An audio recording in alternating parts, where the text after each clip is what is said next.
तो देखो अपने पास अब जो यहाँ पर एक क्वेश्चन हमारे पास यहाँ पे है, ये आपके पास है सबसे इंपॉर्टेंट क्वेश्चन अल्कोहल, फिनॉल और ईथर के, जिसमें हम लोग कवर करेंगे आपके पीवाईक्यूज और उसके साथ साथ कुछ एक्स्ट्रा क्वेश्चंस भी जो कि आपके बोर्ड के लिए सबसे ज्यादा जरूरी है। ठीक है, अब आपने जितने भी क्वेश्चन प्रैक्टिस करें वो बात अलग है, लेकिन मेरा कहना है कि कम से कम आप इतने तो करके ही जाओ।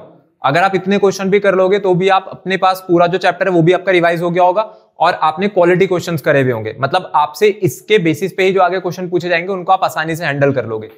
ठीक है, तो चैप्टर पढ़ना अलग बात है। अब देखते हैं कि आप में से क्वेश्चन कितने लोग हमारे पास इसके कर पाते हैं। तो सबसे पहला वाला जो क्वेश्चन था, देखो सबसे पहले क्वेश्चन पे हम लोग अगर देखेंगे तो यहाँ पर आपसे पूछा गया है जो COH बॉन्ड एंगल होता है अल्कोहल में, उसके बारे में पूछ रहे हैं। ये अभी कोविड वाले टाइम पे आ रखा है, टर्म 1 में लिखा हुआ है 2021-22 में, अगर आपको याद हो तो तब सेमेस्टर सिस्टम कर दिया गया था, एक साल में 2 पेपर होते थे तब, तो MCQ बेस भी होता था वो। तो इनका कहना है कि ये जो carbon oxygen hydrogen bond angle है अल्कोहल में, ये स्लाइटली ग्रेटर है 109 डिग्री 28 मिनट से, या लेस देन है, या फिर आपको दे रखा है 120 डिग्री। देखो एक चीज मैं आपको बता देता हूं, जो बॉन्ड एंगल्स होते हैं, बॉन्ड एंगल्स आपको ध्यान रखने, ये जो 120 डिग्री का बॉन्ड एंगल है ये कौन सी ज्योमेट्री में बनते हैं? ये कौन सी ज्योमेट्री में बनता है हमारे पास? Trigonal planar. क्या अल्कोहल की स्ट्रक्चर ट्राइगोनल प्लेनर होती थी क्या? अल्कोहल्स की आपके पास टेट्राहेड्रल ज्योमेट्री होती है, क्योंकि वहां पे कार्बन कैसी हाइब्रिडाइज्ड होती है हमारे पास? sp3। ठीक है, क्योंकि आपकी जो कार्बन है, इस कार्बन ने कोई भी डबल ट्रिपल बॉन्ड नहीं बना रखे, इसमें सारे बॉन्ड सिंगल बनाए हुए होते हैं, इसलिए कौन सी ज्योमेट्री रखेगा? sp3। तो ये दोनों तो वैसे ही बाहर हो गए थे। अब आपके पास बचा है पहला वाला और दूसरा वाला, 109 डिग्री 28 मिनट से ज्यादा होगा या कम होगा? तो आंसर क्या रहता था हमारे पास? 109 डिग्री एंड 28 मिनट से कम हो जाता था। जिसके पीछे रीजन क्या होती थी? ऑक्सीजन के ऊपर जो लोन पेयर है, यहां पर आपको देखने को मिलती थी लोन पेयर रिपल्शन। ठीक है, ये जो लोन पेयर है, ये लोन पेयर से एक दूसरे को रिपेल करते हैं। तो ये जो लोन पेयर रिपल्शन होती है, इस लोन पेयर रिपल्शन के कारण ही जो carbon oxygen hydrogen bond angle है, ये क्या हो जाएगा मेरे पास? अब थोड़ा सा कम हो जाएगा। ठीक है, तो यहां पर जो रीजन है वो रहेगा आपके पास लोन पेयर रिपल्शन। ठीक है, रीजन की अगर बात करी जाए, रीजन आपको पता होना चाहिए। तो normally tetrahedral angle 109 degree 28 minute होता है, यहां पे उससे कम रहता था। अब आ जाते हैं सेकंड वाले पे, जो कि आपके पास असर्शन रीजन। अगर आप देखोगे तो जो ऊपर पढ़ा है उसी के ऊपर ही क्वेश्चन आया था। एक चीज आपने नोटिस करी है, ये 2020 का क्वेश्चन और ये क्वेश्चन 2021 में आ रखा है। उन्होंने सेम ही क्वेश्चन उठा करके दे दिया था, जो 2020 में था उसी को 2021 का MCQ बना दिया। Carbon oxygen hydrogen bond angle कह रहे हैं अल्कोहल में it is slightly less than the tetrahedral angle. क्या ये बात सही है क्या? अब इस बार इन्होंने लिख के नहीं दिया कि वो एंगल कितना होता है, पर आपको रट जाना चाहिए कि टेट्राहेड्रल ज्योमेट्री में बॉन्ड एंगल कितना होता है? 109 डिग्री और 28 मिनट्स का होता है। ठीक है, तो ये बात तो सही है कि असर्शन जो वो कह रहे हैं वो बिल्कुल सही है। फिर सेकंड करें कि इसके पीछे रीजन क्या है? This is due to the repulsive interaction between the two lone electron pairs on oxygen. क्या बात सही है रीजन में? क्या ऑक्सीजन के ऊपर आने वाले जो लोन पेयर हैं, क्या उसी के कारण ये बॉन्ड एंगल छोटा हो रहा है अपने पास? उसी के कारण हो रहा है। तो both A and R are correct and R is the correct explanation of A। तो कौन सा ऑप्शन सही हो जाएगा मेरे पास? यहां पर ऑप्शन नंबर A। ठीक है, ये आपके पास सही है। असर्शन भी सही है, रीजन भी सही है, और रीजन आपकी असर्शन को करेक्टली एक्सप्लेन भी कर रहे हैं। आई बात समझ में? थर्ड वाला देखते हैं। थर्ड वाले में पूछ रहे हैं विच of the following alcohols will not undergo oxidation. अब ऑक्सीडेशन जो होता है ना अल्कोहल्स का, अल्कोहल्स के ऑक्सीडेशन पे प्रोडक्ट क्या बनता है? वैसे अल्कोहल्स को अगर हम फर्दर ऑक्सीडाइज करेंगे तो पहले एल्डिहाइड या कीटोन बनाएगा, और उसके बाद भी अगर अपने ऑक्सीडेशन नहीं रोका तो वो किसमें कन्वर्ट हो जाता था? सीधा कार्बोक्सिलिक एसिड में। ठीक है, अगर 1 डिग्री का अल्कोहल है तो एल्डिहाइड, 2 डिग्री का आपके पास अल्कोहल है तो कीटोन, और अगर आपके पास अल्कोहल 3 डिग्री की है तो बिल्कुल, अगर आपके पास 3 डिग्री का जो आपके पास अल्कोहल होता है तो वहां पर क्या होता था? वहां पर एल्डिहाइड और कीटोन नहीं बनते थे। वो क्या करते थे? वो एलिमिनेशन रिएक्शन की तरफ आगे बढ़ जाते थे, और वहां से आपको क्या मिल जाती थी? एल्कीन्स मिल जाती थी। तो वही वो पूछना चाह रहे हैं कि इनमें से किसका ऑक्सीडेशन पॉसिबल नहीं है। तो ध्यान रहे, जो भी इसमें आपको ऐसा दिखे जो 3 डिग्री है, 3 डिग्री आपका आंसर हो जाएगा। तो ब्यूटेनॉल हो गया, ब्यूटेन 2 हो गया। अगर आप इनको देखोगे तो ये 1 डिग्री है। ब्यूटेनॉल कितने डिग्री अल्कोहल होता है मेरे पास? 1 डिग्री। ब्यूटेन 2 कितने डिग्री हो गया? 2 डिग्री। अब बच्चे C और D, तो आप C और D को बना करके यहां पर देख लो। 2 मिथाइल ब्यूटेन 2 को अगर बनाएंगे तो ये कैसा बनेगा? देखो 2 मिथाइल ब्यूटेन 2 बनाने के लिए सबसे पहले क्या देखा करो? आपकी वर्ड रूट कितनी है? ब्यूटेन लिखा हुआ है तो कितने कार्बन की चेन रही होगी टोटल? 4 कार्बन की चेन है। आप हाइड्रोजन चाहे मत बनाओ, ठीक है, क्योंकि आप अपने लिए सॉल्व कर रहे हो, तो आप हाइड्रोजन नहीं भी बनाओगे चलेगा। इनका कहना है सेकंड पे ही ओल है और सेकंड पर ही मिथाइल है, तो यहीं पर ओल है और यहीं पर मिथाइल है। कितने डिग्री का अल्कोहल है ये आपके पास 3 डिग्री का अल्कोहल है, क्योंकि जिस कार्बन से OH लगी है वो कार्बन डायरेक्टली कितने कार्बन से लगा है मेरे पास? 3 से। तो यही है आपका 3 डिग्री का अल्कोहल। इसका ऑक्सीडेशन नहीं होगा फिर। ठीक है, नॉर्मल कंडीशंस में इसका ऑक्सीडेशन नहीं हो सकता है, तो अपने पास जो आंसर हो जाएगा वो क्या हो जाएगा? यहाँ पर C वाला। ठीक है, डी बनाने की आपको यहां पर जरूरत नहीं है। अगर आप डी बनाते ना तो डी में जो CH3 है वो यहां पे बनता, क्योंकि उन्होंने लिखा हुआ है 3 मिथाइल, तो थर्ड पोजीशन की कार्बन से मिथाइल है, तो तब क्या होता है, इस कार्बन से तब डायरेक्टली कितने कार्बन लगे होते हैं तब भी, ठीक है, कितने कार्बन होते हैं वहां पर 2, तो कितने डिग्री का अल्कोहल हो जाता है वो हमारे पास 2 डिग्री का, तो इसलिए यहां पर आंसर है मेरे पास ये 3 डिग्री वाला, ठीक है, जो कि ये सी वाला रहेगा। चलते हैं इसमें आगे, देखते हैं अब क्वेश्चंस, इनको साथ साथ समझते रहना अपने पास। चलो ये लो, आपके पास एक और क्वेश्चन आ गया, ये 2021-22 का। तो one of the most important reactions इस पूरे चैप्टर में से दोनों एक साथ लिखी हुई है। फिनॉल है, फिनॉल के ऊपर पहली वाली रिएक्शन जो है इसमें तो क्लोरोफॉर्म यूज हो रही है एक्वस NaOH में, और अगले में NaOH के साथ CO2 यूज हो रखी है। तो पहले मेरे को ये बताना, जो राइट हैंड साइड वाला है, राइट हैंड साइड वाली रिएक्शन कौन सी है, ये वाला, ये किसका रिएजेंट हुआ करता था हमारे पास, बिल्कुल सही, ये कौन सी रिएक्शन है आपके पास, राइमल टाइमन, तो ये तो हो गई आपकी RT रिएक्शन, ठीक है। और जो लेफ्ट हैंड साइड है, ये लेफ्ट हैंड साइड वाला जो रिएजेंट आप देख रहे हो, ये किसके लिए यूज होता था मेरे पास, बिल्कुल, ये आपके पास है कोल्स रिएक्शन, ठीक है। क्या बनता है यहां पर, राइमल टाइमन से क्या बनता था और कोल्स से क्या बनता था, जल्दी बता दो फटाफट से।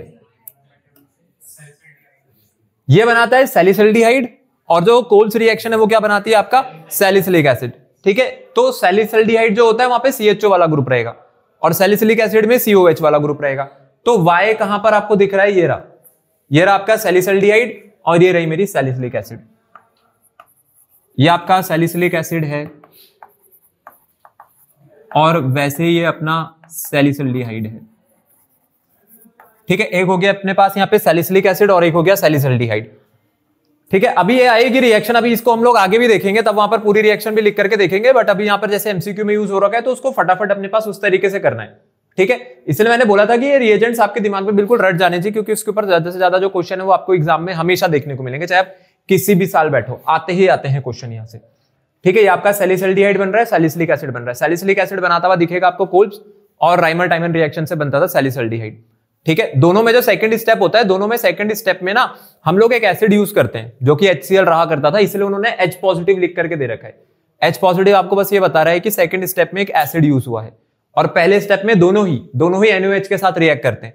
बस यहां पर NaOH के साथ क्लोरोफॉर्म लेते थे, और वहां पर NaOH के साथ क्या लेते हैं अपने पास CO2, ठीक है। सोडियम फिनॉक्साइड बनता था, फिर सोडियम फिनॉक्साइड के साथ CHCl2 लग जाती थी, फिर आप फिर NaOH लगाते थे, ठीक है। फिर हमारे पास वो CHOH होल ट्वाइस बनता था, तो ये आपके पास RT रिएक्शन हुआ करती थी। अभी आएगी आगे, अभी और भी क्वेश्चन उनमें आपको दिख जाएगी, तब करेंगे उसको वहां पे। अब यहां पर आ जाते हैं क्वेश्चन नंबर 5 पे। क्वेश्चन नंबर 5 को देखते हैं। देखो, कह रहे हैं कि ये जो आपको यहां पर रिएक्शन लिख के दे रखी है, क्या लगता है कि इनमें से कौन सा प्रोडक्ट अपने पास सही है, बता दो जल्दी से। PCC यूज हो रखा है, क्या फुल फॉर्म होती है PCC की, पायरिडीनियम क्लोरोक्रोमेट, ठीक है, पायरिडीनियम क्लोरोक्रोमेट। और काम क्या होता था PCC का, क्या करता है ये PCC मेरे पास, बिल्कुल आपके पास ये ऑक्सीडाइजिंग एजेंट, और कैसा है, माइल्ड, ठीक है। अगर माइल्ड ऑक्सीडाइजिंग एजेंट है तो क्या करेगा, जो आपके पास यहां पर अल्कोहल का ग्रुप है ना, इस अल्कोहल के ग्रुप को ऑक्सीडाइज करेगा। ध्यान रहे, ये डबल बॉन्ड को नहीं छेड़ना है आपको, डबल बॉन्ड के अराउंड कोई ऑक्सीडेशन नहीं होती है, ऑक्सीडेशन होगी यहां पर अपने पास OH वाले ग्रुप की। तो अगर इसका ऑक्सीडेशन हो जाए, पहली बात तो माइल्ड हो रहा है, तो अल्कोहल अगर कन्वर्ट होगा तो पहला स्टेप क्या होता है कन्वर्जन में, अल्कोहल किसमें कन्वर्ट होता है आपके पास, एल्डिहाइड में। कहां पर दिख रहा है आपको CHO, इसमें से सी वाले पार्ट में, तो सी वाला पार्ट आपके पास सही आंसर है। ध्यान रहे पार्ट डी में भी CHO लगा हुआ है, लेकिन एक बात यहाँ पे देख लेना, यहाँ पे उन्होंने ना अनसैचुरेशन को सैचुरेट कर दिया, यहाँ पे सिंगल बॉन्ड कर दिया, ठीक है। ये गलत है, क्योंकि हाइड्रोजन की एडिशन नहीं होती है इसमें कोई, सिर्फ और सिर्फ आपका जो OH वाला जो ग्रुप है यहाँ पर, ये आपके पास CHO में कन्वर्ट हो जाएगा, मतलब एल्डिहाइड बना देगा। अगला आते हैं क्वेश्चन नंबर 6 पर। ये आपका 2020 कंपार्टमेंट का क्वेश्चन। अब कंपार्टमेंट में ज्यादातर टाइम ये देखा गया है कि थोड़ा सा जो क्वेश्चन है वो अच्छे लेवल के आते हैं। अब असर्शन जो है कंपार्टमेंट में, अगर आप नोटिस करोगे ना, कई बार आप जब घर पे भी क्वेश्चन करोगे, आप देखना कंपार्टमेंट में आपको हमेशा अच्छे क्वेश्चन देखने को मिलेंगे। तो जिसको अच्छे क्वेश्चन करने का शौक है वो क्या करे, हमारे पास कंपार्टमेंट ले आए, ठीक है। ऐसा नहीं करना है आपको, वो क्वेश्चन पहले से ही करके जाने हैं, क्योंकि कुछ नहीं पता होता है कि ये 2020 कंपार्टमेंट में इस बार आपको नॉर्मल एग्जामिनेशन में दे देंगे। हमेशा कंपार्टमेंट में आपको बढ़िया क्वेश्चन देखने को मिलेंगे। और अभी देखो, ये alcohols have higher boiling point than alkanes of comparable molecular mass. क्या ये स्टेटमेंट सही लग रही है क्या? अल्कोहल्स का बॉइलिंग पॉइंट कह रहे हैं, अगर मैं same number of carbon atom लेकर के आऊं या सेम कंपेरेबल मॉलिक्यूलर मास हो, तो अल्कोहल का बॉइलिंग पॉइंट ज्यादा होगा। ये बात सही है, बिल्कुल सही है। रीजन क्या होता था इसके पीछे? क्योंकि अल्कोहल्स में क्या होती है हमारे पास? हाइड्रोजन बॉन्डिंग होती है, जबकि एल्केन्स के जो मॉलिक्यूल है वो एक दूसरे से हाइड्रोजन बॉन्डिंग से जुड़े नहीं होते हैं। ठीक है, वहां पर क्या होता है? वहां पे weak van der Waals forces होती हैं। अच्छा, रीजन में लिखा हुआ है alcohols have intramolecular hydrogen bonding. क्या ये बात सही है? क्या अल्कोहल्स में इंट्रामोलिकुलर हाइड्रोजन बॉन्ड होता है क्या? इंट्रा नहीं होता है। इंट्रा का मतलब होता है विद इन द सेम, मतलब जो आपके पास O और H है। अब जैसे आपने मेथेनॉल बनाई, अगर आप कहोगे कि मेथेनॉल में ये जो O और H आ रहा है, क्या ये O और H आपका हाइड्रोजन बॉन्ड के थ्रू बना हुआ है क्या? नहीं। अल्कोहल्स में जो हाइड्रोजन बॉन्डिंग होती है वो कौन सी होती है? इंटरमोलिकुलर, मतलब between two different alcohol molecules. तो आपके पास रीजन गलत है, असर्शन सही है। तो हम लोग अगर देखें तो आपका ऑप्शन नंबर सी जो है वो ऑप्शन नंबर सी यहां पर करेक्ट हो जाएगा। ठीक है, assertion is correct but reason is incorrect statement. तो ये था आपके पास हाइड्रोजन बॉन्डिंग से रिलेटेड क्वेश्चन, लेकिन उसमें भी इंटर और इंट्रा में आपको डिफरेंस पता होना चाहिए। तो उन्होंने डिफरेंस के ऊपर ही आपसे क्वेश्चन पूछ लिया यहां पे।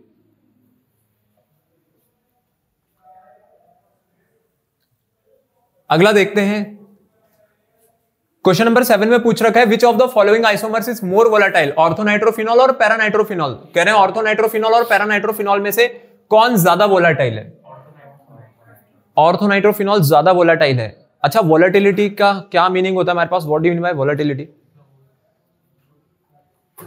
मतलब कितनी जल्दी वेपर प्रोड्यूस करे। ठीक है, जो वोलेटिल अपने पास सब्सटेंसेस होते हैं ना, वोलेटाइल सब्सटेंसेस क्या करते हैं? ये इजीली वेपर प्रोड्यूस करते हैं। तो इसका मतलब इनका बॉइलिंग पॉइंट क्या रहा होगा? मेरे पास कम रहा होगा। तो क्वेश्चन असलियत में बॉइलिंग पॉइंट का है, पर आपसे उल्टे तरीके से पूछा उन्होंने, वोलेटिलिटी में पूछा है। जैसे पेट्रोल और वाटर है, पेट्रोल और वाटर में कौन वोलेटाइल है?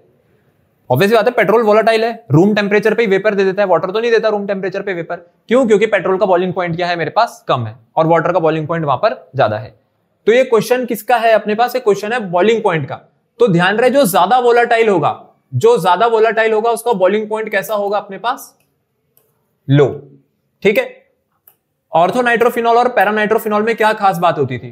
दोनों में ही हाइड्रोजन बॉन्डिंग होती है। ऑर्थोनाइट्रोफिनॉल में कैसी होती थी?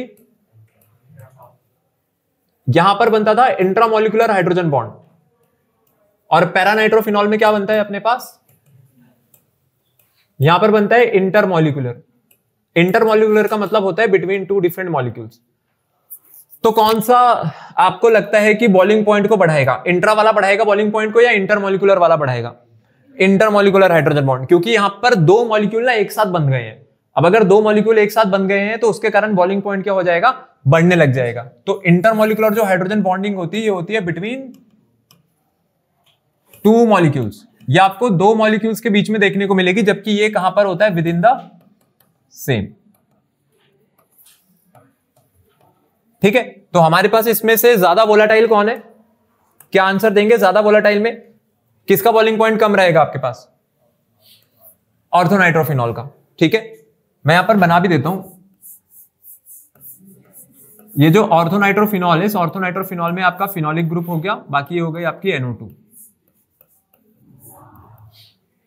ठीक है, यहां पर किस किस के बीच में होता था हाइड्रोजन बॉन्ड? पहले वाले का H और ये अगले वाले का O। ये कौन सा हाइड्रोजन बॉन्ड है अपना?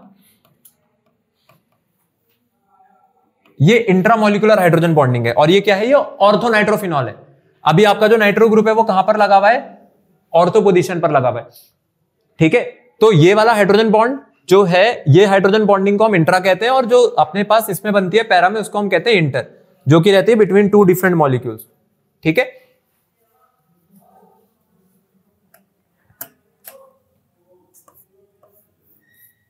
चलो जब इतना ही बना दिया है तो वो भी बना ही देता हूं।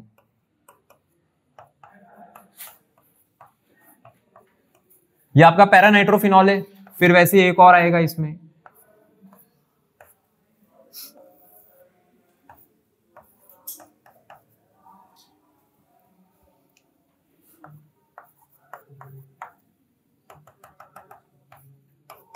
ये भी बन गया आपके पास हाइड्रोजन बॉन्ड। कौन सा बन रहा है ये मेरे पास? इंटरमोलिकुलर। ठीक है, ये आपके पास इंटरमोलिकुलर हाइड्रोजन बॉन्डिंग है, पहले वाले का वो और अगले वाले का H जुड़ा हुआ है। तो पैरानाइट्रोफिनॉल में इंटर है और आपके पास ऑर्थोनाइट्रोफिनॉल में इंट्रा है। तो इंट्रा वाले का जो बॉइलिंग पॉइंट है वो कम रहता है। क्वेश्चन नंबर 8 पे आ जाते हैं। क्वेश्चन नंबर 8 में आपसे प्रोडक्ट पूछ रहे हैं, 2023 का क्वेश्चन है, लेटेस्ट फॉर्म है क्वेश्चन की।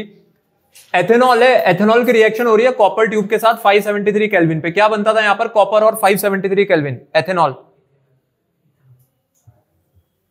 मतलब आपके पास ये किस रिएक्शन का टाइप हो गया, एक ऑक्सीडेशन। सबसे पहले तो आपको पता होना चाहिए कि किस रिएजेंट का क्या फंक्शन है। अल्कोहल्स का सबसे सिंपल टर्म्स में अगर हम लोग बोले ऑक्सीडेशन कराना, तो मैंने आपको कहा भी था कॉपर होता है। कॉपर 573 केल्विन होगा तो ऑक्सीडेशन कराना है, और स्ट्रांग नहीं होगा। अब ये CH3CH2OH है, 2 कार्बन का अल्कोहल क्या बनाएगा, 2 कार्बन का एल्डिहाइड, जो कि रहना चाहिए CH3CHO। ठीक है, सिंपल रिएक्शन है, रिमूवल हो जाती थी, यहां से H2 की रिमूवल होती है। ठीक है, जिसी को हम लोग डिहाइड्रोजनेशन भी कहते थे। यहीं पर आपके पास डिहाइड्रोजनेशन रिएक्शन में हम लोगों ने इसको पढ़ रखा है।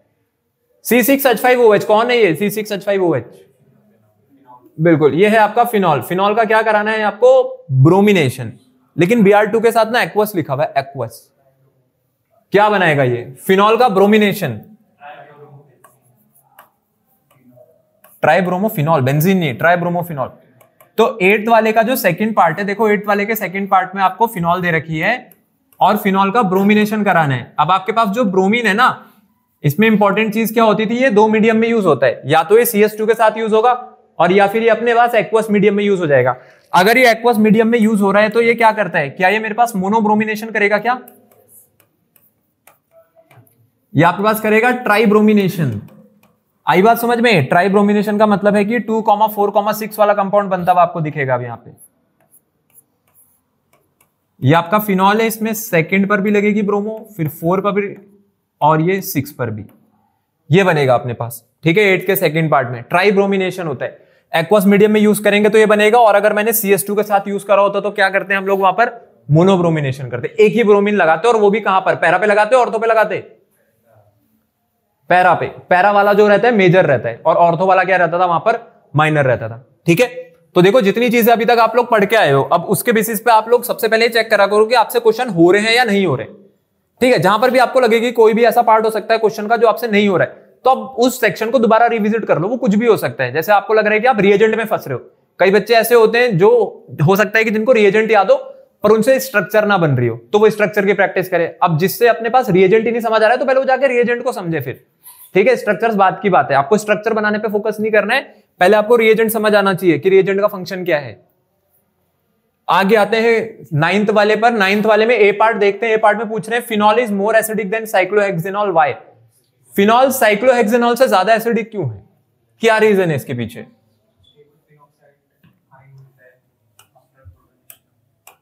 बिल्कुल सही। अगर आप 9th वाले पे देखोगे तो हमने क्या कहा था, हमने कहा था कि अगर आपको कभी भी एसिड बताना है ना, अच्छा एसिड कौन है, तो उसमें से क्या रिमूव करा दो, हाइड्रोजन, और देखोगे हाइड्रोजन रिमूव करने के बाद कौन ज्यादा स्टेबल है। तो अगर आप 9th वाले पे आओगे तो 9th वाले में फिनॉल वर्सेस साइक्लोहेक्सेनॉल कह रहे हैं ना, अब दोनों में से हटा दो लोग। ठीक है, ये हो गई मेरे पास साइक्लोहेक्सेनॉल, और एक इसी का करस्पॉन्डिंग हम यहां पर बना देते हैं नीचे आपका फिनॉल। अगर यहां से H पॉजिटिव लूज भी कर दे, ये इसके H पॉजिटिव लूज करने के बाद ये बन गया आपके पास। ठीक है, और आप कह दो कि मेरा H पॉजिटिव बाहर चला गया ये। फिर फिनॉल मॉलिक्यूल पर आ जाते हैं। फिनॉल मॉलिक्यूल में अगर H पॉजिटिव हटा दे तो कौन सा आयन बनता था हमारे पास, फिनॉक्साइड आयन। ये जो फिनॉक्साइड आयन है इसकी क्या खासियत है, ये रेजोनेंस स्टेबलाइज्ड है। क्या ऊपर है क्या रेजोनेंस स्टेबलाइजेशन? वहां पे कोई रेजोनेंस स्टेबलाइजेशन नहीं है। क्यों नहीं है? क्योंकि डबल बॉन्ड है ही नहीं। जब तक डबल बॉन्ड नहीं होगी तब तक कॉन्जुगेशन नहीं हो सकती। वो पूरा मॉलिक्यूल सिंगल बॉन्डेड मॉलिक्यूल है। तो फिनॉल जो है, फिनॉल क्या करता है, फिनॉल आपके पास बनाता है फिनॉक्साइड आयन। ये जो यहां पर आयन बना है, ये कौन सा आयन है मेरे पास, ये फिनॉक्साइड आयन है। और फिनॉक्साइड आयन क्या रखता है अपने पास, ये रेजोनेंस स्टेबलाइज्ड है। ऊपर कोई रेजोनेंस स्टेबलाइज्ड स्ट्रक्चर नहीं बनती है। ठीक है, इसलिए फिनॉल्स क्या होते हैं, ज्यादा एसिडिक होते हैं as compare to the cyclohexanol. ठीक है, तो क्या हम लोग यहां पर लिख सकते हैं क्या, why phenol is more acidic than cyclohexanol? तो आप क्या लिखोगे कि जो फिनॉल है, phenol will result in the formation of phenoxide ion. ठीक है, विच इज रेजोनेंस स्टेबलाइज्ड। ठीक है, and hence it is more acidic than cyclohexanol. Cyclohexanol में ऐसा कुछ नहीं हो रहा है। ठीक है, बस आपको इतना लिख के आना है, आपको टीचर पूरे नंबर दे देगा। आप स्ट्रक्चर नहीं भी बनाओगे तो भी चलेगा, बस आपको लिखना पड़ेगा। ठीक है, कि फिनॉल फिनॉक्साइड आयन बनाता है और वो रेजोनेंस स्टेबलाइज्ड होता है मेरे पास। Give one chemical test to distinguish between the two. चलो ये देखो, ये तो बहुत ही बढ़िया चीज आ गई है। मैंने तो आपको पहली कहा था, बार बार आएगा। बिल्कुल सही। फिनॉल, जहां भी फिनॉल लिखा हो ना, फिनॉल को किसी के साथ भी डिस्टिंग्विश करवा दें आपसे। एक टेस्ट आपके दिमाग में हमेशा आना चाहिए, सबसे पहले नंबर पे फिनॉल होता है। ठीक है, फिनॉल को अगर किसी भी कंपाउंड के साथ अलग करना है तो ध्यान रहे कौन सा टेस्ट हम लोग यूज करते थे यहां पर अपने पास, ferric chloride test, FeCl3 test. तो इसका आंसर क्या होगा, बी वाले पार्ट का आंसर क्या होना चाहिए, FeCl3 के साथ टेस्ट करेंगे। क्या करता था ये जो फिनॉल है, फिनॉल जब FeCl3 के साथ रिएक्ट करता है तो क्या प्रोड्यूस करता है मेरे पास, बिल्कुल एक वायलेट कलर का कंपाउंड प्रोड्यूस करता है। तो फिनॉल की अगर FeCl3 के साथ रिएक्शन होती है तो आपको ध्यान रखना है एक वायलेट कलर्ड कंपाउंड फॉर्म होता है, ठीक है। तो आपको पता चल जाएगा जिस टेस्ट ट्यूब में आपने फिनॉल ले रखा होगा उसमें जैसे आप FeCl3 डालोगे वो आपके पास वायलेट कलर का कंपाउंड बना करके दे देगी। साइक्लोहेक्सेनॉल, जो साइक्लोहेक्सेनॉल है वो ऐसा नहीं कर सकती है, तो साइक्लोहेक्सेनॉल के साथ नहीं होगा, ठीक है। कौन सा वाला, चलो देखो आगे आ जाते हैं। यहां पर हम लोग इस वाले क्वेश्चन को अगर देखेंगे, क्वेश्चन नंबर 10 जो है आपके पास, क्या पूछा जा रहा है आपसे यहां पर कि फिनॉल जो है वो एक स्ट्रॉन्गर एसिड है एज कंपेयर टू अल्कोहल, ठीक है। पहले ही आपको बता दिया गया है, आपसे इसका रीजन मांग रहे हैं। क्या रहता था अपने पास इसका रीजन, ये चीज हम लोग ऑलरेडी कर चुके हैं।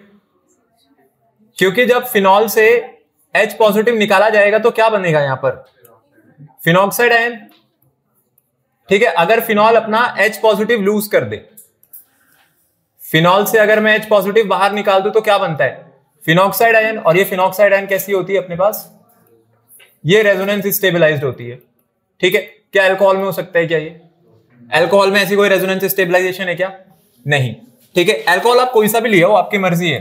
मैं बोलता हूं अगर आप RCH2OH लाए होंगे और आपने कहा कि मैं ऐसे H पॉजिटिव निकाल रहा हूं तो ये सिर्फ और सिर्फ आपके पास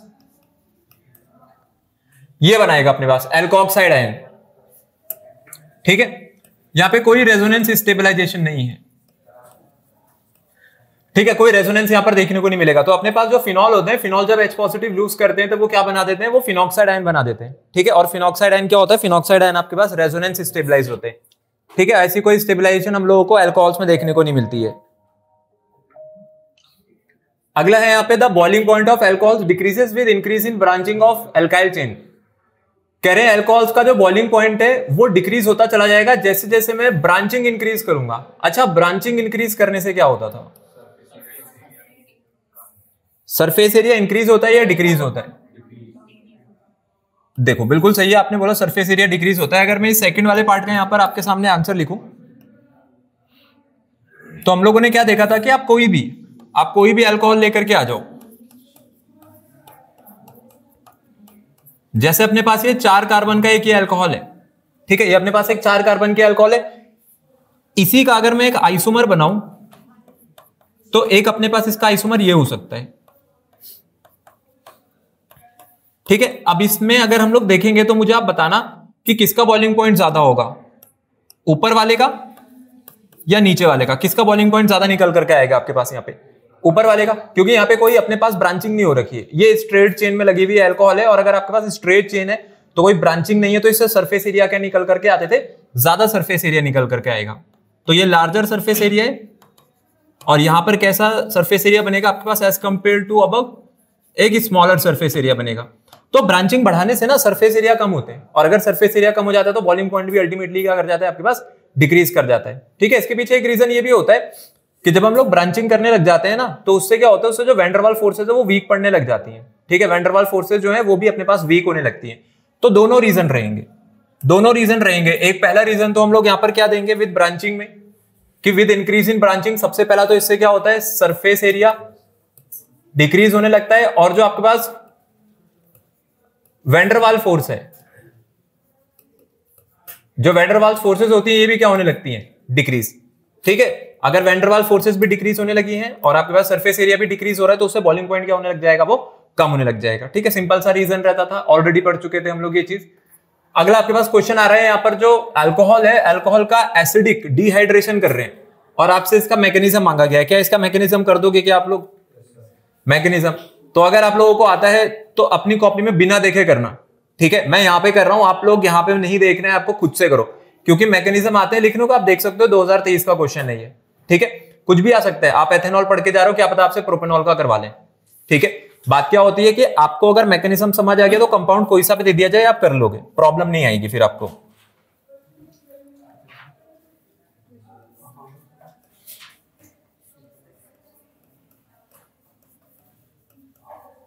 CH3CH2OH है, ठीक है, H पॉजिटिव है। सबसे पहले स्टेप में क्या होता था, स्टेप नंबर 1 क्या होगा अपने पास, बिल्कुल सही, सबसे पहला स्टेप होता है आपके पास यहां पर प्रोटोनेशन का। प्रोटोनेशन में ये जो CH3CH2OH है, इसके ऊपर कौन अटैक कर रहा है आकर के, H पॉजिटिव। H पॉजिटिव को क्या दिखेंगे, H पॉजिटिव को दिखेंगे ऑक्सीजन के ऊपर अपने पास लोन पेयर, ठीक है। तो ये जब H पॉजिटिव यहां पर अपने पास लोन पेयर के पास पहुंचेगा तो ये लोन पेयर से जुड़ जाएगा। तो अब आपके पास जो अगली स्ट्रक्चर बनेगी वो कुछ ऐसी रहेगी, CH3CH2 और ये बन गया आपके पास OH2, ठीक है। और क्योंकि ऑक्सीजन ने कितने बॉन्ड बना लिए हैं, टोटल 3 बॉन्ड बना लिए हैं, तो कैसा चार्ज आएगा यहां पर, पॉजिटिव चार्ज आएगा। अब क्या होता था, ये आपकी जो ऑक्सीजन है, ऑक्सीजन एक अपने पास इलेक्ट्रोनेगेटिव एंटिटी है, इलेक्ट्रोनेगेटिव एलिमेंट है, पॉजिटिव चार्ज होल्ड करके बैठा हुआ है, हाईली अनस्टेबल का केस है, ठीक है। अब इसको क्या करना पड़ेगा, अब इसको अपने पास बॉन्ड ब्रेक करना पड़ेगा। और कौन सा बॉन्ड ब्रेक करेगा ये, अब से बात है, हाइड्रोजन के साथ वाला बॉन्ड तो तोड़ेगा नहीं। अगर हाइड्रोजन के साथ वाला ही बॉन्ड इसे तोड़ना होता तो बनाता क्यों। कौन सा बॉन्ड टूटता है अपने पास यहां पर, जो कार्बन और ऑक्सीजन बॉन्ड है। तो सेकंड स्टेप में अपने पास क्या होगा, सेकंड स्टेप पे अगर हम लोग आए, मतलब इसी स्टेप में ये आपके पास जो फॉर्म हुआ है CH3CH2OH2, यहां पर ऑक्सीजन पे जो पॉजिटिव चार्ज आ रखा है, अब अपने पास ये जो बॉन्ड पेयर है, ये बॉन्ड पेयर किसकी तरफ टूटेगा, ऑक्सीजन की तरफ टूटना चाहिए, क्योंकि ऑक्सीजन ज्यादा इलेक्ट्रोनेगेटिव है। तो जब ये इसकी तरफ टूटा तो ऑक्सीजन पे कैसा चार्ज छोड़ा होगा इसने, कार्बन पे कैसा चार्ज छोड़ा होगा इसने, पॉजिटिव। और यहां पर ये H2O आपकी बाहर चली गई है पूरी, और कार्बन पे कैसा चार्ज छोड़ के चला गया, ये पॉजिटिव चार्ज। तो ये बन गया CH3CH2 पॉजिटिव प्लस H2O। किस चीज की फॉर्मेशन हो गई है मेरे पास, यहां पर एक कार्बोकेटाइन की फॉर्मेशन हो गई है। अब इसके बाद वाले स्टेप में क्या होता था, इसके बाद वाले स्टेप जो आपके पास स्टेप नंबर 2 है, सेकेंड स्टेप में हमें क्या दिखाना होता है, removal of proton. Removal of proton का मतलब है कि आपको यहां से H पॉजिटिव बाहर निकालनी है। और ये जो H पॉजिटिव जाएगा, ये कौन से कार्बन से जाएगा, जिस कार्बन पे पॉजिटिव चार्ज लगा हुआ है उसके जस्ट नेक्स्ट कार्बन से। तो CH3CH2 पॉजिटिव था अपने पास ये।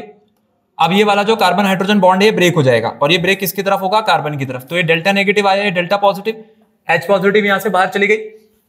और अगर यहां से H पॉजिटिव बाहर जाती है तो अब आपके पास बन गया ये देखो नेगेटिव चार्ज पॉजिटिव चार्ज। तो इसका मतलब है कि ये यहां पर एक तरीके से बॉन्ड पेयर बना लेगा, जो इसने यहां से बॉन्ड खींचा उसको यहां पे दे देगा। ये ऐसा समझना नेगेटिव चार्ज पॉजिटिव चार्ज है, एक बॉन्ड बनता हुआ हमें दिख जाएगा। तो आपके पास आंसर आ गया CH2 double bond CH2 plus H positive.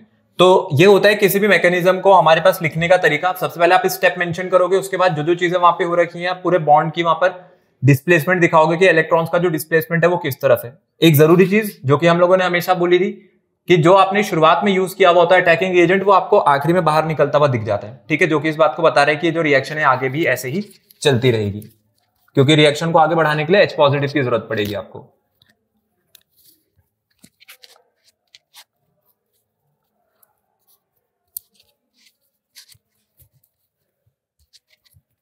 ये मैकेनिज्म सबसे हो जाना चाहिए था ये।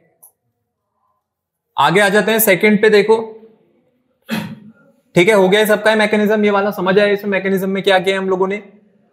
आगे आते हैं, यहाँ पे लिखा हुआ है right the equation involved in Rymer-diamond reaction. तो राइमर-डायमंड रिएक्शन जो होती थी, सबसे पहले राइमर-डायमंड रिएक्शन की अगर बात करें तो राइमर-डायमंड रिएक्शन की शुरुआत कहां से होती है, राइमर-डायमंड रिएक्शन, बिल्कुल ये शुरुआत होती है आपके पास इसकी फिनॉल से।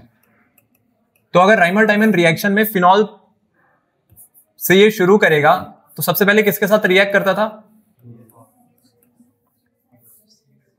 सबसे पहले स्टेप में सबसे पहले NaOH के साथ करता है, ठीक है। NaOH के साथ रिएक्ट करता है, और उसके बाद जब NaOH के साथ रिएक्ट करता है तो क्या बनता था यहां पर अपने पास सोडियम फिनॉक्साइड। और सेकेंड स्टेप में रिएक्शन किसके साथ होती थी फिर, क्लोरोफॉर्म के साथ, ठीक है, CHCl3। और उसके बाद क्या करते थे फिर लास्ट में फिर से NaOH, और फिर उसके बाद क्या होगा, डाइल्यूटेड HCl, ठीक है। मतलब या फिर आपने वहां पर कोई भी एसिड यूज कर दिया होगा। तो आप चाहे तो आप एक ही स्टेप में कर दो। अगर मैं यहाँ पे NaOH लिख रहा हूं तो उसके साथ मेरे को बताओ, मेरे को दूसरा रिएजेंट क्या लिखना पड़ेगा यहां पर, CHCl3 क्लोरोफॉर्म। NaOH और क्लोरोफॉर्म अगर यूज करेंगे तो क्या बनता था,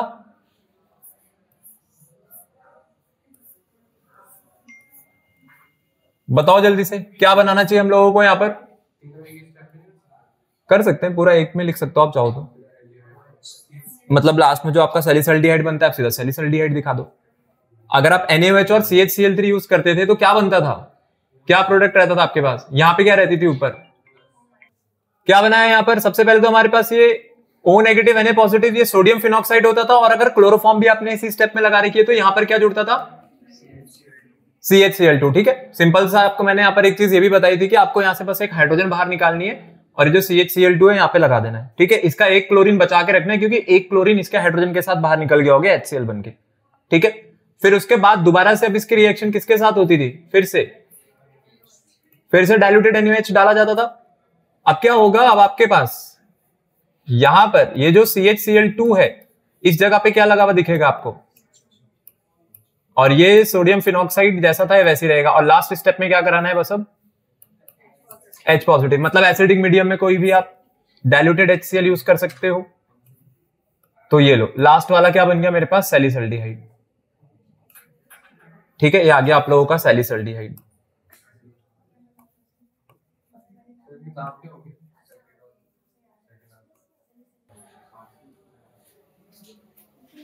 आगे आ जाते हैं, यहां पर देख लो आप लोग, यहां पे इस वाली रिएक्शन को देखो, अच्छा क्वेश्चन है, क्वेश्चन नंबर 11 है। NaBH4 यूज करवा रहे हैं। सबसे पहले रिएजेंट देखेंगे, क्वेश्चन तो बाद की बात है। NaBH4 का काम क्या होता था, सोडियम बोरोन हाइड्राइड क्या कराता है ये अपने पास, बिल्कुल कैसा एजेंट है अपने पास, ये रिड्यूसिंग एजेंट है। किसका रिडक्शन कराता है ये,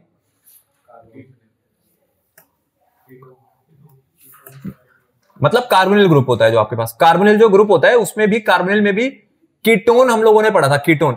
अब बताइए क्या यहाँ पे कंफ्यूजन के लिए, दो जगह है कार्बोनिल, देखो दिख रहा है आपको दो जगह कार्बोनिल, एक तो ये रही, एक ये रहा आपका कार्बोनिल, और एक कार्बोनिल ये बैठा हुआ है। कौन सा कार्बोनिल रिड्यूस होगा यहाँ पर, पहला वाला या दूसरा वाला, बहुत बढ़िया, ये रिड्यूस नहीं होगा, पहला वाला रिड्यूस होगा। ये कौन सा ग्रुप है, कार्बन डबल बॉन्ड ऑक्सीजन फिर से ऑक्सीजन, ये ईस्टर की लिंकेज है, ये ईस्टर का अपने पास रिडक्शन नहीं कराता है, ये किसका रिडक्शन कराता है आपके पास, कीटोन्स का, RCOR। ठीक है, कीटोन पे रिडक्शन करानी है, ईस्टर पे रिडक्शन नहीं करानी है। तो ध्यान से, जो आपकी ये साइक्लोहेक्सेन थी, साइक्लोहेक्सेन में ये बन जाएगा OH, और बाकी आपको ईस्टर वाली चेन को नहीं छेड़ना है, ईस्टर वाली चेन जो थी वो एज इट इज रहेगी। ठीक है, अगर CH डबल बॉन्ड CH2 को देखे तो H2O यूज हो रहा है H पॉजिटिव में, कौन से रिएक्शन का टाइप है अपने पास, ये एसिडिक हाइड्रेशन। ठीक है, एसिडिक हाइड्रेशन है, H पॉजिटिव का मतलब है एसिडिक मीडियम में, और H2O का मतलब है हाइड्रेशन करना है आपको।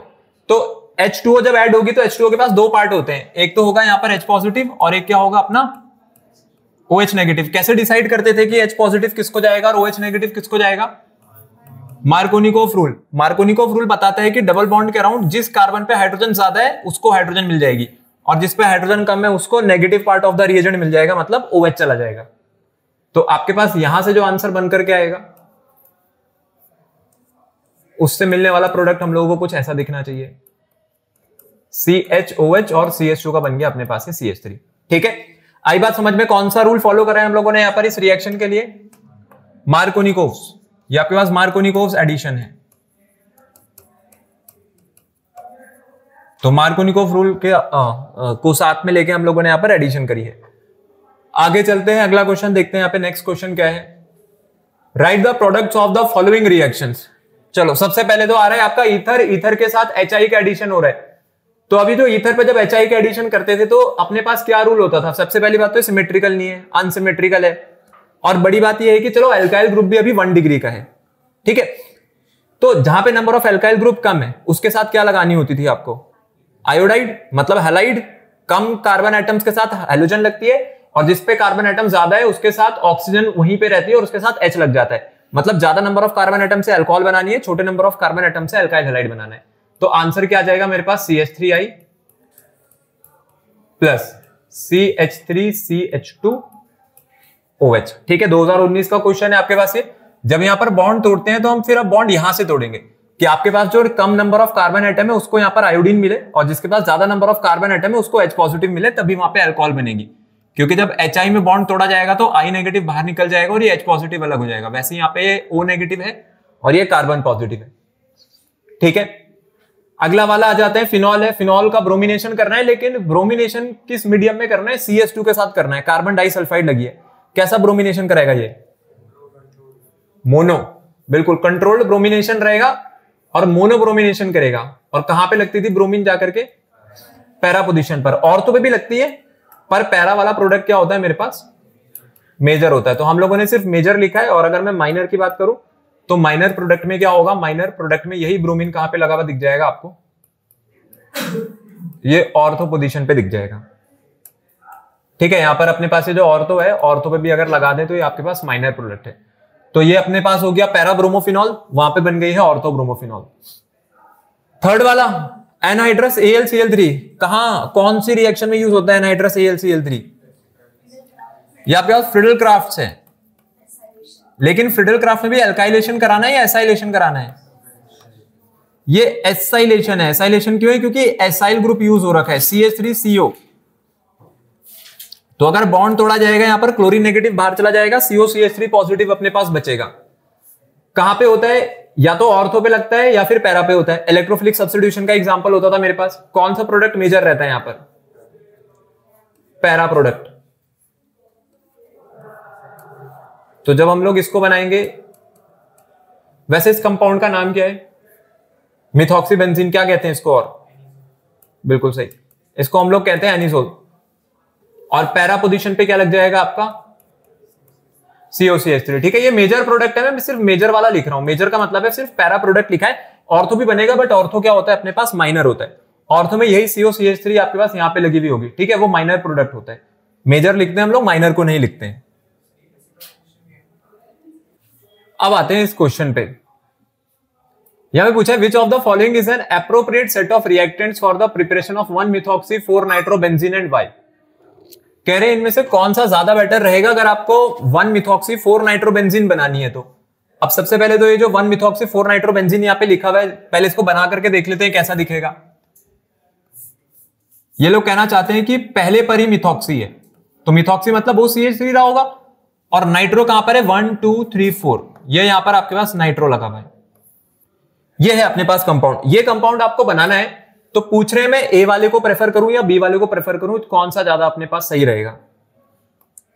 देखो होता क्या है कि अभी के हिसाब से अगर आपको बताऊं ना, तो आप लोगों के पास अगर ये क्वेश्चन आए तो आपको B वाला लिखना है। उसके पीछे रीजन ये है कि आपको अभी ये पढ़ाया गया है कि ये जो आपके पास कंपाउंड है ना, अगर मैं इसमें देखूं तो यहां पर ब्रोमीन जो है इसके पास क्या है? लोन पेयर है। और इसके लोन पेयर यहां पर रिंग में क्या होंगे? कॉन्जुगेशन में होंगे। तो आपको बता रखा है कि ये लोग न्यूक्लियोफिलिक सब्स्टिट्यूशन शो नहीं करते हैं। ठीक है, अगर आप रिएक्शन टाइप को देखोगे तो ये किसका रिएक्शन टाइप है? विलियमसन ईथर सिंथेसिस टाइप में जा रही है, पर ये उसका एग्जांपल नहीं होगा। विलियमसन ईथर सिंथेसिस में अगर आप देखो तो ये मैं सोडियम एल्कोक्साइड जो लेकर के आया हूं ना, ये सोडियम एल्कोक्साइड आपके पास किसकी तरह बिहेव करेगा? यहां पर ये न्यूक्लियोफाइल की तरह बिहेव करता था। और इसको यहां पर सब्स्टिट्यूशन अगर करनी पड़ेगी तो क्या हटाना पड़ेगा फिर जाकर के यहां से? Br। जब ब्रोमीन हटेगी तभी तो यहां पे OCH3 जुड़ेगा। आ रही है बात समझ में मैं क्या कहना चाह रहा हूं? आप यहां पे बॉन्ड तोड़ो, सोडियम पे कैसा चार्ज आया? पॉजिटिव। ऑक्सीजन पे कैसा चार्ज आया? नेगेटिव। ये आपका मिथॉक्सी।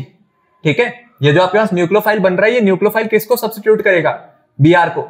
आप लोगों को ऐसा पढ़ाया गया है कि ये रिएक्शन नहीं हो सकती है। ठीक है, बट ये हो सकती है। उसके पीछे रीजन ये है कि पैरा पोजीशन पे कौन लगी हुई है आपके पास? NO2। ये कैसा ग्रुप होता है मेरे पास? ये इलेक्ट्रॉन विड्रॉइंग ग्रुप है। अगर ये इलेक्ट्रॉन विड्रॉइंग ग्रुप है ना, तो ये क्या करेगा? ये यहां पर ब्रोमीन के ऊपर लगे हुए जो लोन पेयर है और रिंग में जो इलेक्ट्रॉन डेंसिटी है उसको कम कर रहा होगा। तो ये जो रिंग है एक्टिवेट हो जाएगी अब। ठीक है, ये रिंग एक्टिवेट हो जाएगी टुवर्ड्स न्यूक्लियोफिलिक सब्स्टिट्यूशन। तो due to this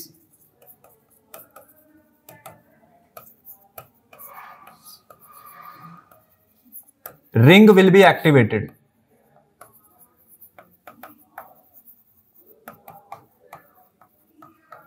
towards nucleophilic substitution. But जो न्यूक्लियोफिलिक सब्स्टिट्यूशन होता है ना आपके पास, ये न्यूक्लियोफिलिक सब्स्टिट्यूशन आप लोगों को नहीं पढ़ाया गया है, क्योंकि यहां पर जो न्यूक्लियोफिलिक सब्स्टिट्यूशन हो रहा है वो किस में हो रहा है? वो एराइल्स में हो रहा है। ये आपके पास एक एराइल न्यूक्लियोफिलिक सब्स्टिट्यूशन का केस बनेगा। ठीक है, और एराइल न्यूक्लियोफिलिक सब्स्टिट्यूशन आप लोगों के पास नहीं है, तो आप लोग यहां पे आंसर क्या देना फिर? बी वाला। ठीक है, क्योंकि बी वाले में तो ऐसा कुछ है ही नहीं। सिंपल सी बात है भाई, आपका O नेगेटिव Na पॉजिटिव है, ये बॉन्ड तोड़ेंगे, ये बन गया आपका न्यूक्लियोफाइल। ठीक है, अब ये न्यूक्लियोफाइल क्या करेगा? जाकर के किसके ऊपर अटैक कर देगा? ये CH3 पॉजिटिव पर यहां अटैक करेगा, इसके साथ जुड़ेगा और ये बना देगा। तो आपको पढ़ाया गया है कि विलियमसन ईथर सिंथेसिस जो होती है वो ज्यादा बेटर होती है for the formation of ether. कौन सी रिएक्शन है अगर मैं देखूं तो ये आपका विलियमसन है ना, ये आपकी विलियमसन ईथर सिंथेसिस रिएक्शन है। ये विलियमसन का टाइप नहीं है, ठीक है। विलियमसन में हम लोगों ने आपको बता रखा था कि जब भी हम लोग यूज करेंगे यहाँ पर एल्काइल हैलाइड तो वो एरोमेटिक नहीं होती थी। यहाँ पे एल्काइल हैलाइड कैसी है, एरोमेटिक है, मतलब यहाँ मैं कहूँ ये एराइल हैलाइड है, जबकि एल्काइल हैलाइड्स के साथ पढ़ाए गए आपको विलियमसन ईथर सिंथेसिस। ये भी हो सकता है, ठीक है, बट अभी आपको आंसर ये वाला लिखना है अपने पास। ये गलत नहीं है, ये चीज भी जा सकती है, बट प्रेफर इसको किया जाएगा, बी वाले को। आगे देखते हैं, how will you synthesize 1 phenyl ethanol from a suitable alkene. चलो क्या बना करके देना है सबसे पहले वाले में। जब भी आपके पास ऐसा क्वेश्चन है तो जो चीज बनानी है पहले आप उसको लिख लो, ठीक है। 1 फिनाइल एथेनॉल, तो कह रहे हैं जो पहला वाला है इसी से आपके पास ये लगा हुआ है एथेनॉल, एथेनॉल है तो यही रहा होगा, ठीक है। पहले पे ही मेरे पास क्या हो गई, फिनाइल हो गई, और आपके पास ये हो गई यहां पर एथेनॉल। और मैंने करी है एक गलती जो कि रहेगी ये कि जहां पे आपके पास OH है वहीं पर फिनाइल बनानी पड़ेगी, है ना, तभी तो सही होगा। अब है ये 1 फिनाइल एथेनॉल, नहीं तो आपके पास गलत हो जाता, तो 2 फिनाइल हो रहा था। ये आगे आपके पास 1 फिनाइल एथेनॉल कहां से बनाना है किसी सूटेबल एल्कीन से। कैसे बनाएंगे, अभी अभी एक रिएक्शन करके आए हैं हम लोग, किससे बना सकते हैं बताओ। अरे एसिडिक हाइड्रेशन कर देंगे बस, और क्या करना है आपको। ये लो बन गया आपके पास। ये जो CH डबल बॉन्ड CH2 है, इसमें इस हाइड्रोजन को क्या मिलेगी अपने पास, OH, और इस CH2 के साथ क्या जुड़ जाएगी जाकर के, H। तो ये रहे आपके पास वो एरोमेटिक एल्कीन, इसी से तो बनेगा आपका ये 1 फिनाइल एथेनॉल। आई बात समझ में, मार्कोनिकोव रूल्स फॉलो होता था यहां पर। सेकंड वाले पार्ट पर आते हैं, सेकंड वाला कर सकते हो क्या, cyclohexyl methanol using an alkyl halide by an SN2 reaction. Cyclohexyl methanol, अब ये साइक्लोहेक्साइल मेथेनॉल दिखेगा कैसे, ये लो, ये आ गया आपके पास साइक्लो हेक्साइल और मेथेनॉल। मेथेनॉल मतलब CH2OH। किसमें, साइक्लोहेक्साइल, हाँ बिल्कुल सही, बिल्कुल सही, साइक्लोहेक्साइल है।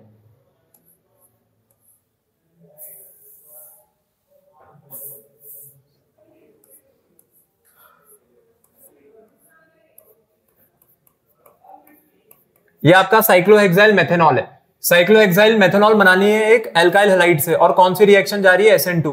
क्या कर सकते हैं यहां पर, कैसे बनाया जाएगा इसको, कैसे प्रिपेयर कर सकते हैं अपने पास ये,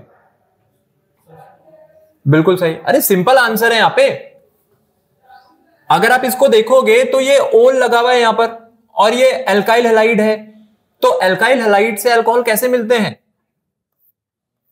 एल्काइल हैलाइड से अगर अल्कोहल चाहिए तो आपको क्या कराना है, नॉर्मल सब्स्टिट्यूशन ही तो करानी है। आप बोलो ये CH2Br था, किसके साथ रिएक्शन करा दो आप इसकी, लो NaOH के साथ करा दो, क्या होगा, ये जो Br नेगेटिव है ये Br नेगेटिव यहां से चला जाएगा, और ये जो NaOH का Na पॉजिटिव है इसके साथ NaBr बनेगा, OH आकर के इसकी जगह ले लेगा। कौन सी रिएक्शन का टाइप है अपने पास, ये न्यूक्लियोफिलिक सब्स्टिट्यूशन है, SN2 से आगे जा रही है रिएक्शन, सिंपल है। पेंटेनॉल बनानी है using a suitable alkyl halide, कैसे बना सकते हैं पेंटेनॉल,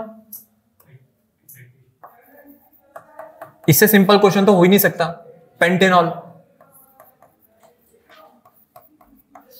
तो आप यहां पर जो ऊपर किया है वही चीज आपको यहां पर नीचे करनी है, ठीक है। ये आपका क्या हो गया, ये आपकी क्लोरोपेंटेन हो गई, ठीक है, पेंटाइल क्लोराइड हो गया। इसकी भी रिएक्शन किसके साथ करा दो आप, वही NaOH के साथ, तो ये किस में कन्वर्ट हो जाएगा, ये कन्वर्ट हो जाएगा पेंटेनॉल में, क्लोरीन हटेगी उसकी जगह OH आ जाएगा, न्यूक्लियोफिलिक सब्स्टिट्यूशन का टाइप हो गया।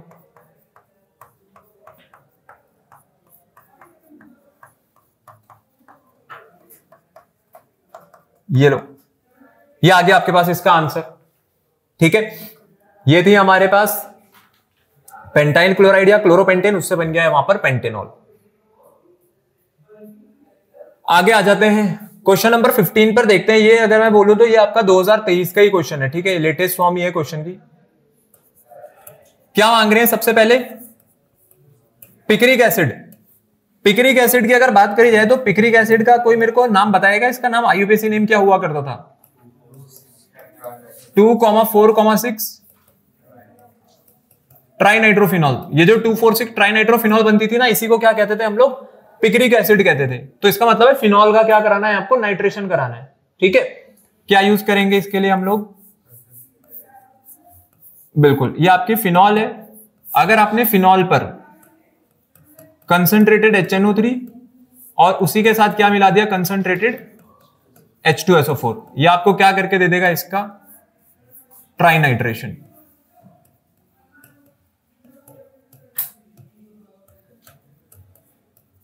यही आपका पिक्रिक एसिड है।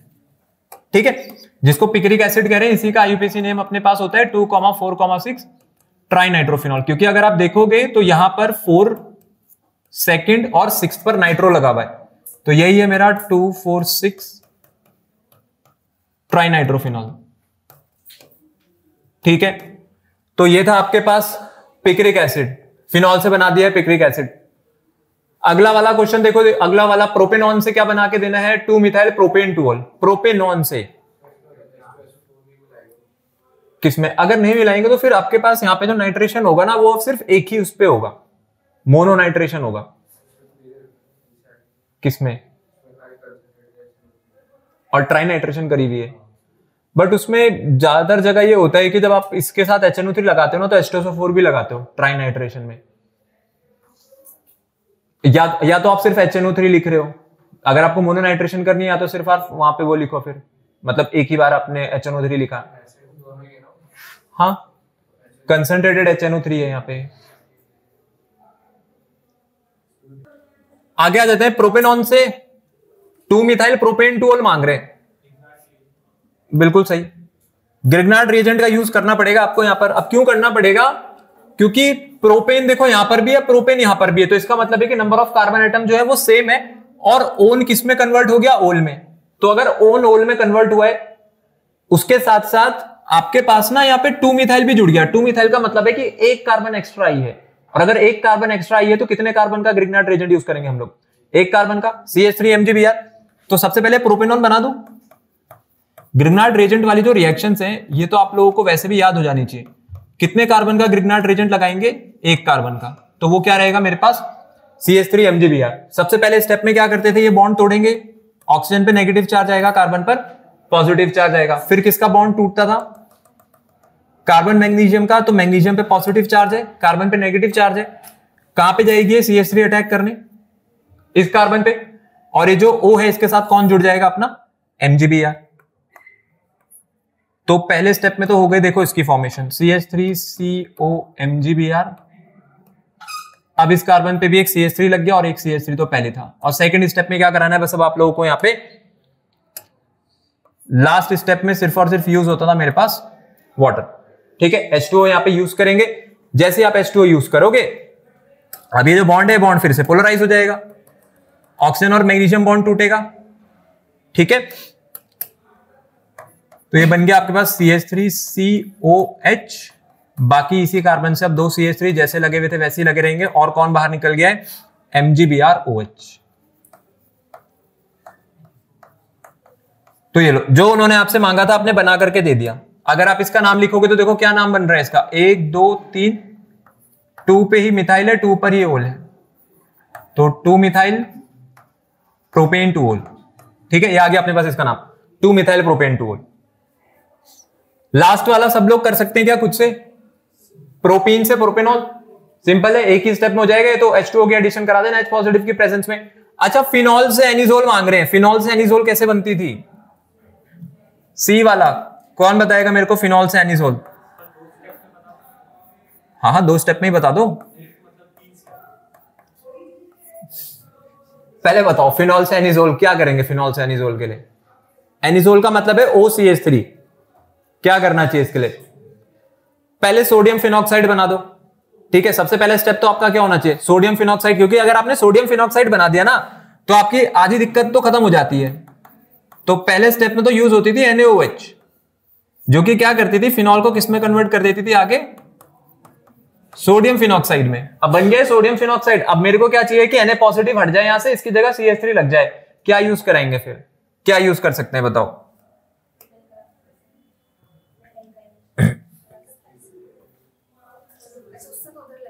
वो इलेक्ट्रोफिलिक सब्स्टिट्यूशन करा देते हैं? नहीं, हाँ बस बिल्कुल सही, एल्काइल हैलाइड, सिर्फ एल्काइल हैलाइड यूज करनी है आपको। अरे यहां देखो, ये O नेगेटिव है, Na पॉजिटिव है, ठीक है। अगर मैं यहां पर सिर्फ एल्काइल हैलाइड भी लगा दूं तो आपका काम नहीं बन जाएगा। क्या करना है बस आपको, अब यहां पे एल्काइल हैलाइड लगाना है। ये जब आपको ईथर पढ़ाया गया था, ईथर में है ये आपको बनवा रखा है वहां पे एनिजोल, पहले सोडियम फिनॉक्साइड बनवाया था, फिर एल्काइल हैलाइड लगाई थी। अब ये क्या होगा, ये NaBr तो बाहर चला जाएगा। जब आप इन दोनों का बॉन्ड तोड़ोगे तो Br नेगेटिव है, ये कार्बन पॉजिटिव है, ये आपका न्यूक्लियोफाइल है, सिर्फ इतना फिनॉक्सी जो ग्रुप है ये आपका न्यूक्लियोफाइल है, जाकर के CH3 पे अटैक कर देगा और NaBr अपने पास यहां से बाहर निकल जाएगा। तो लो बन गया ये एनिजोल यहां पे, और प्लस NaBr यहां से बाहर चला गया। ये था आपके पास सी वाले का आंसर। डी वाला जो है वो सिंपल है, वो आप लोग खुद भी कर लोगे, कोई बड़ी बात नहीं है। आगे आ जाते हैं यहां पर, क्वेश्चन नंबर 16 है।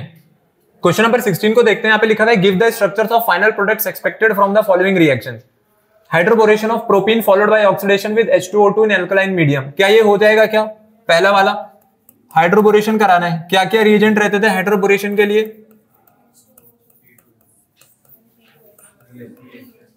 बिल्कुल, सबसे पहला तो आपके पास क्या रहेगा, B2H6, उसके बाद H2O2, और भी कुछ था क्या? वो उसका सोर्स यही रहता है अपने पास। तो उन्होंने बोला हाइड्रोबोरेशन कराना है followed by oxidation with H2O2 in alkaline medium. Alkaline medium का मतलब है कि रिएक्शन कैसी है आपके पास, बेसिक मीडियम में जाती है, तो H2O2 भी लिखेंगे और यहां पर क्या लिखा होगा, ये OH नेगेटिव, ठीक है। एक ही स्टेप में आंसर बना देंगे। क्या बनता था यहां से? अच्छा, ये मार्कोनिकोफ होता है या एंटी मार्कोनिकोफ? बिल्कुल, ये है आपके पास एंटी मार्कोनिकोफ। तो बनाना तो अल्कोहल ही है, लेकिन उस अल्कोहल में आपको क्या करना पड़ेगा, जो H है, इस बार जो H पॉजिटिव है वो किससे जुड़ेगा जाकर के? इस कार्बन से, जिसपे हाइड्रोजन कम है, और जिसपे हाइड्रोजन ज्यादा है उस पे कौन जुड़ेगा जाकर के? आपका OH नेगेटिव, क्योंकि एंटी मार्कोनिकोफ रूल फॉलो हो रहा है। उल्टा करना है, जिस कार्बन पे हाइड्रोजन ज्यादा है उस पे OH जोड़नी है, और जिस पे हाइड्रोजन कम है उसके साथ, जिस पे आपके पास हाइड्रोजन ज्यादा है उस पे OH जोड़नी है, और जिस पे कम है उस पे H। किस पे? नहीं, इतना ही लिख दो, इतना भी आप लिख दोगे तो चलेगा, क्योंकि उन्होंने इतना ही बोला है ना।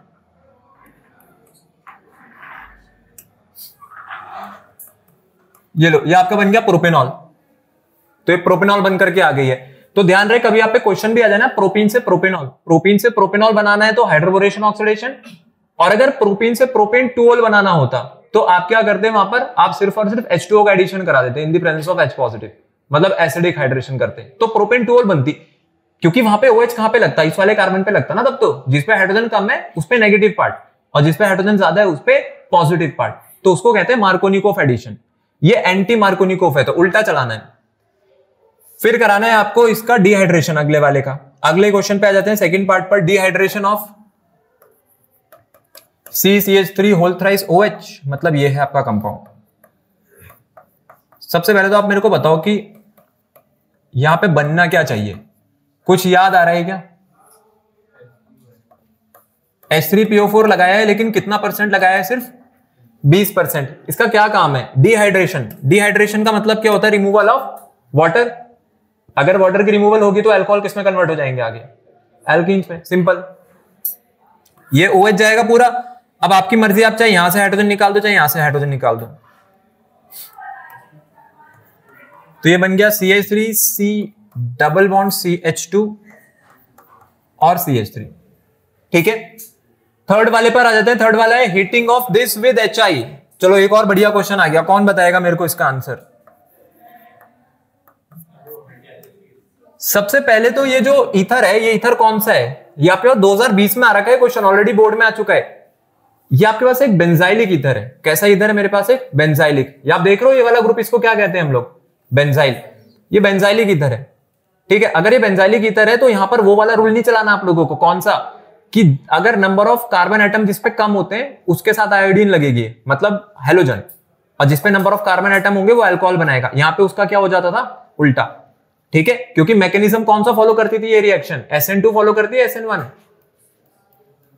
ये SN1 फॉलो करती है, तो यहां पे उल्टा करना होता है हमें।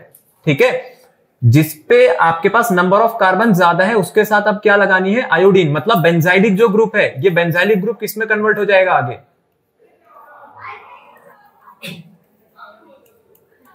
इसके साथ लग जाएगी आई। ठीक है, और उसके बाद ये जो आपके पास यहां पे बचा हुआ है इसके साथ क्या लग जाएगा अपना जाकर के H, मतलब यहां पे बन जाएगी आपकी अल्कोहल। तो ये लो एराइल में, बेंजाइल, ये बेंजाइल में है, ये जो ईथर है ना ये आपके पास बेंजाइल ईथर है, इसलिए हर जगह नहीं करना है, ये यहां पे करना होता है। जब तक 1 डिग्री है तब तक दिक्कत नहीं होती है, जहां पे 3 डिग्री वाला आ जाए एल्काइल ग्रुप, या फिर जहां पर आपके पास बेंजाइलिक ईथर आ जाए वहां पे करना है सिर्फ। हाँ हाँ, यहां पे SN1 होता है, बाकी जगह SN2 रहता है, जो नॉर्मल आपको केस बताया गया है।